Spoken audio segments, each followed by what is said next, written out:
look, it's going to actually feel like what it should feel like this time in January, not the mid-50s, which is what we had earlier in your day today. But ever since, 4 or 5 o'clock in the morning, your temperatures have been dropping. Right now, the picture outside shows you a cloudy sky overhead. Those clouds have been stubborn to exit the area. It's currently 40 degrees on the nose. Let's take a look at that picture, and now let's change to this one.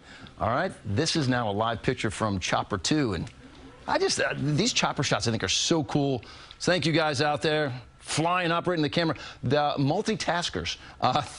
Let's get right now into how we see the weekend shaping up. So Dick was just saying, significantly colder out there. 39 for the high temperature on Saturday, 42 on Sunday. But these little animations right there just showing you there's going to be some wind out there. Not enough wind to tear a roof off a house, but enough to make it feel colder than that reading. 20 to 30 mile per hour gusts on Saturday, 25 to 35 mile per hour gusts on Sunday. So watch what that does. You are 39 degrees for a high temperature tomorrow. That 39 degrees on the thermometer. If you're outside and you catch one of those 20 mile per hour gusts, it feels like only 25 in the city. Everybody basically feeling like the 20s. Some folks up around Monticello feeling like you never get out of the teens when you catch that wind. Now, you're going to go from tomorrow afternoon into early Sunday morning, and look at this.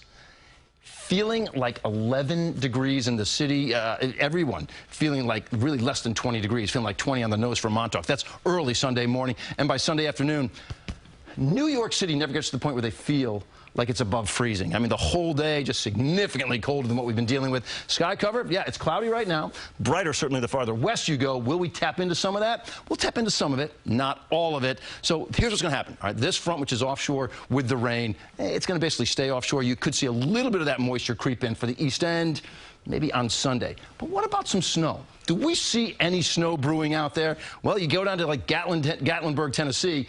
Yesterday, the South had tornadoes pushing through the area.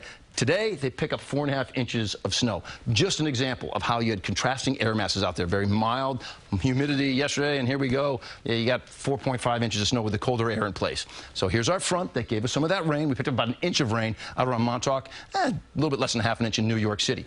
But is there any of this snow that's going to creep in? Haven't had anything measurable in New York City. Now, maybe you get clipped on the east end of Long Island, okay? Possibly. I think the system itself is offshore, but maybe it clips the east end of Long Island. Now, in come these systems from out west. First one comes in January 17th, right? You've got rain out there. That's Tuesday. Now we're January 19th. This is Thursday. You've got rain again throughout the area. Now we're going to get to, watch this one coming in here. All right, this is getting closer now. The rain snow line just outside of New York City. But this is a week from Sunday. The pattern just has not changed. System, yes, they roll in from the west. Just not cold enough as far as an entire profile to see snow out there. That's the way we see it right now. These things are subject to change. I just showed you a long-range forecast. Those long-range forecasts, the longer out you go, Dick, as you can imagine, the less accurate. You can't bank on them, but it does show the trend. And the trend is, hey, moisture moves in, not cold enough for snow. We got a cold day for Saturday with a high of only 39, but really after that, every day you're in the 40s, if not knocking on the door of 50 degrees out there. So it's not the recipe to make snow. I was just going to say, not to make snow either for the local areas. Yeah, it's a tough one. All right. Thanks, Lonnie.